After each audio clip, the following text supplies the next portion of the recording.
La Convention des droits de l'enfant, tout comme la Charte africaine des droits et du bien-être de l'enfant, reconnaissent aux enfants des droits spécifiques regroupés autour de 4 principes fondamentaux. L'intérêt supérieur, la vie sur vie et le développement, la non-discrimination et la participation.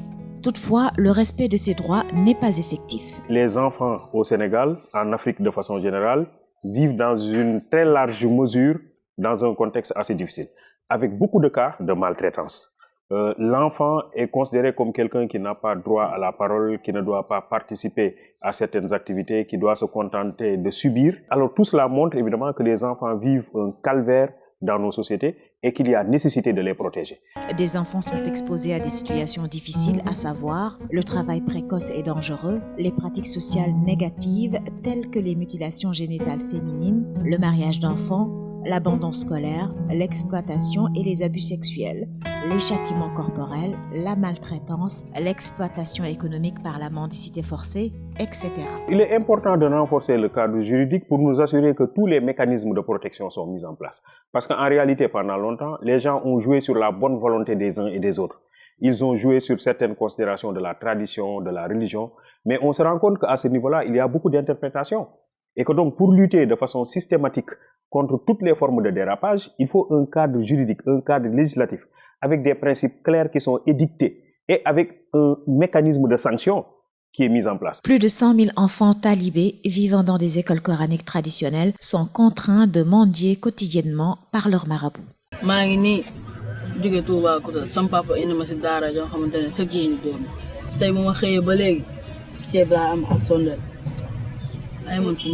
L'État, la société civile, les partenaires ne peuvent régler cette question de la mendicité.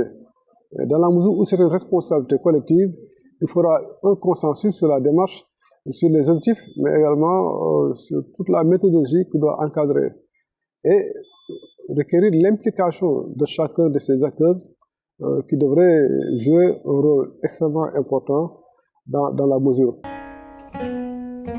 Environ 23% des enfants âgés de 5 à 17 ans travaillent, dont 40% dans des conditions dangereuses. Un enfant sur 10 âgé de 5 à 17 ans est victime d'un travail préjudiciable pour sa survie ou son développement.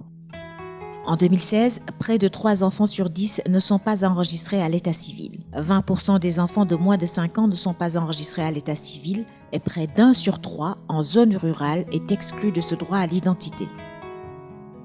24% des femmes de 15 à 49 ans ont déclaré avoir été excisées, dont 8 femmes sur 10 avant l'âge de 5 ans. 14% des filles de moins de 15 ans sont excisées avant l'âge de 5 ans.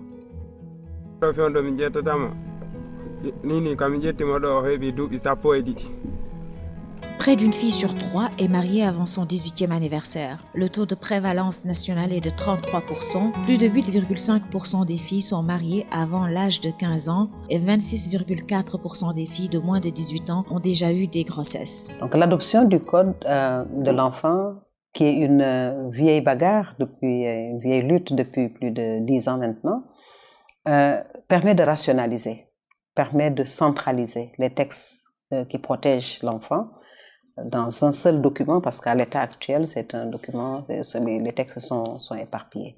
Mais ça permet également de corriger les imperfections constatées dans certains textes. Ça permet également de combler les vides qu'il y a, et cela permet également de rester aux normes internationales et régionales auxquelles le Sénégal s'est engagé. Donc, il est très important pour le Sénégal d'adopter le Code de l'enfant. L'État est en train de faire des efforts avec la mesure prise pour la gratuité des soins des enfants de moins de 5 ans, la modernisation de l'état civil en cours, l'abrogation de la circulaire excluant les filles de l'école en cas de grossesse, les réformes juridiques, etc. Aujourd'hui, au Sénégal, il y a eu beaucoup de progrès. Depuis la ratification de la Convention internationale des droits de l'enfant, il y a près de 30 ans, il y a beaucoup de progrès qui ont été faits pour que chaque enfant s'épanouisse pleinement. Mais nous voyons qu'il y a encore beaucoup d'efforts à faire et nous avons besoin de toutes les forces, du secteur public, du gouvernement, du secteur privé, de toutes les organisations, de tous les individus, afin de voir de quelle manière nous pouvons renforcer l'environnement pour les enfants, investir plus de finances, de budget, pour que tout le monde ait la capacité de renforcer l'environnement protecteur des enfants. À la demande des acteurs ou des populations, diverses initiatives sont en train d'être appuyées par les entreprises, souvent de manière ponctuelle. Nous savons que les enfants sont des consommateurs de leurs produits, de manière directe comme indirecte. Et à ce propos, vu que vraiment en termes de valeur ajoutée, il est important qu'eux-mêmes au retour, qu'ils puissent prendre en compte les droits de l'enfant, nous pensons que c'est important, que du point de vue moral, que effectivement ces entreprises soient défenseurs des droits de l'enfant. Au vu des situations auxquelles les enfants font face et de l'impact des activités du secteur privé sur les enfants, des principes et normes régissant les entreprises autour de la Convention internationale des droits de l'enfant, ainsi que des obligations des États sur les activités des entreprises, la CONAF, Coalition nationale des associations et ONG en faveur des enfants, a impulsé avec ses partenaires Save the Children et l'UNICEF la plateforme Responsabilité sociétale des entreprises pour la promotion et la protection des droits de l'enfant en 2017. Le lancement a été présidé par le directeur de la protection et de la promotion des droits de l'enfant en présence de nombreuses personnalités. La CONAF nous accompagne dans les actions que nous déroulons en faveur des communautés de la région de Kédougou, particulièrement de l'arrondissement de Sabodola, où se trouve notre exploitation minière, les communautés, mais plus particulièrement aussi pour les enfants, qui sont les couches les plus vulnérables. Depuis d'ailleurs la santé maternelle, quand les femmes sont enceintes, le suivi de ces femmes enceintes, l'accouchement, parce que aussi le développement de l'enfant dépend des conditions dans lesquelles effectivement la maternité s'est opérée. Donc on intervient beaucoup dans le domaine sanitaire, dans la protection de la maman et de l'enfant. Ils ont eu à faire beaucoup de choses ici dans le poste, notamment le bureau où on est, parce que c'est eux qui nous ont mis en rapport avec les Canadiens pour construire ce bâtiment. C'est un bureau qui est dédié uniquement aux enfants, donc où on fait la consultation des enfants de 0,5 ans. L'enfant des enfants, ce qu'on a fait là-bas, c'est qu'on a une convention, on reçoit leurs enfants qui sont malades, en fait qui ont des analyses, et aussi mensuellement on leur donne une subvention. Notre entreprise intervient aussi pour tout ce qui est soutien aux jeunes élèves du tiers sud du Sénégal. La plateforme Responsabilité sociétale des entreprises pour la promotion et la protection des droits de l'enfant a été créée au Sénégal avec l'engagement d'une vingtaine d'entreprises intervenant dans divers secteurs: banque, mines, santé, éducation, textile, assurance, tourisme, télécommunications, agroalimentaire, etc. La banque a adhéré effectivement à la coalition nationale des ONG associations en faveur des enfants, puisqu'elle considère qu'elle a un rôle important à jouer dans la promotion des enfants. Et nous sommes tous interpellés, j'allais dire, par rapport au sort des enfants de ce pays qui doivent demain assurer la relève quant au développement de notre pays. Cette plateforme est indispensable. Pour pouvoir réunir tous les acteurs, le secteur privé, secteur public, les organisations qui œuvrent en faveur des droits de l'enfant comme la CONAF, l'UNICEF et les autres, pour disséminer qu'est-ce que ça veut dire les droits de l'enfant, quelles sont les normes internationales et nationales que tout acteur se doit de respecter, y compris le secteur privé lorsqu'ils opèrent et sont actifs au Sénégal. 2, c'est de voir comment mettre en lien toutes les ressources que le secteur privé a. Le secteur privé a beaucoup d'initiatives innovantes, de savoir, de technologie et de savoir-faire qui sont mis à disposition de ses objectifs, mais qui peuvent aussi être mis à disposition pour renforcer l'accès aux services des populations les plus vulnérables et avoir des approches innovantes et efficientes pour réaliser les droits de l'enfant. C'est un outil de mobilisation et de dialogue entre les entreprises. Elle a pour objectif de promouvoir le partenariat gagnant-gagnant pour le respect des droits de l'enfant, renforcer les capacités des entreprises membres sur les droits de l'enfant et les principes les régissant afin de comprendre leurs rôles et responsabilités, d'intégrer leurs stratégies politiques et programmes RSE sur les droits de l'enfant. développer une synergie d'action pour apporter des réponses durables à la situation des enfants du Sénégal.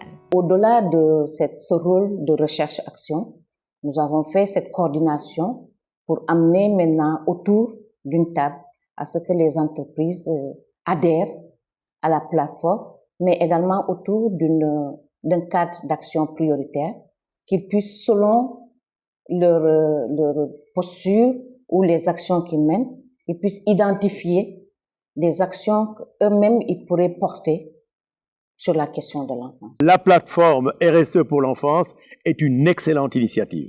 Cette initiative, nous la soutenons de toutes nos forces et nous appelons tous nos collègues chefs d'entreprise à la soutenir. J'étais à une réunion pour les vaccinations avec le ministère de la Santé et j'ai entendu RSE et j'ai vu qu'il y a que les industries minières et tout ça qui étaient membres. Donc j'ai posé la question, on m'a dit adressez-vous à Philippe Barry. Donc quand j'en ai parlé, il m'a présenté la chose. J'ai dit mais c'est ça qu'il nous faut.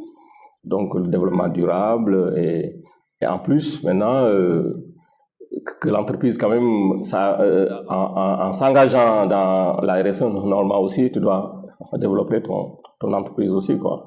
La plateforme RSE pour la promotion et la protection des droits de l'enfant a permis de renforcer les capacités des membres des entreprises sur les droits de l'enfant et des principes les régissant. Cette diversité d'organisations qui sont dans la plateforme nous permettent d'ouvrir les yeux pour le dire que vous êtes des acteurs de la protection et de la promotion des droits de l'enfant. Aujourd'hui, on a réussi à quitter le simple mécénat pour arriver à une RSE sensible aux droits de l'enfant. Qu'est-ce que cela veut dire? Aujourd'hui, les organisations, les entreprises disent, OK, cette enveloppe, les collectivités territoriales, vous avez une compétence décentralisée, vous avez la santé, l'éducation, la protection entre vos mains, ces enfants, donnez-nous un budget et voilà, donnez-nous une esquisse de budget et cet argent doit aller dans la réalisation des droits de l'enfant. C'est extrêmement important pour nous. Et aujourd'hui, qu'est-ce que ça peut nous rapporter? C'est que le plaidoyer est porté par cette plateforme. La plateforme a permis d'asseoir un cadre fonctionnel qui met autour d'une table des acteurs du secteur privé pour réfléchir ensemble et adopter des actions innovantes et structurantes et créer autour de l'enfance une synergie d'action. Les requêtes viennent des populations elles-mêmes et des collectivités locales et nous, on les aide à mettre en œuvre. Donc c'est pour dire que tout ça, c'est des questions qui nous interpellent. C'est encore une belle opportunité de réfléchir sur cette question, particulièrement avec le secteur privé qui prend de plus en plus une place prépondérante dans l'essor économique du Sénégal, et joindre nos efforts afin de travailler ensemble et de faire des droits des enfants une réalité. On se dit que c'est vrai, on a des actions en individuel, mais aussi les actions fédérées, c'est comme nous nous sommes rendus compte que ce sont quand même les efforts collectifs qui donnent beaucoup une autre envergure aux actions qui sont réalisées. La plateforme a permis de contribuer au plaidoyer pour le changement des pratiques en vue d'un meilleur respect des droits de l'enfant et d'une meilleure prise de conscience de responsables d'entreprises sur comment impacter et investir sur les enfants. Le secteur privé qui opère au Sénégal opère dans un environnement où il peut avoir vraiment un grand impact pour les droits de l'enfant. Nous les encourageons, UNICEF, en soutien avec la CONAF et tous les partenaires, à s'impliquer afin de voir comment leurs actions, comment leur culture organisationnelle, comment toutes leurs opérations au Sénégal peuvent encore renforcer certains des objectifs pour la réalisation des droits. La plateforme a permis d'affirmer fortement l'engagement du secteur privé à prendre en compte en tant qu'acteur responsable la question des enfants dans leur politique RSE. Nous, chefs d'entreprise ou représentants officiellement désignés, nous nous engageons à adhérer à la plateforme Responsabilité sociale des entreprises pour la protection et la promotion des droits de l'enfant. La plateforme a permis de développer un partenariat dynamique, de répondre positivement aux normes en vigueur pour le respect des droits et de contribuer à la réalisation du plan Sénégal émergent et de la stratégie nationale de protection de l'enfant. Quelles ont été les réalisations dans ces 30 ans? Qu'est-ce qu'on a pu réaliser sur la protection des droits de l'enfant?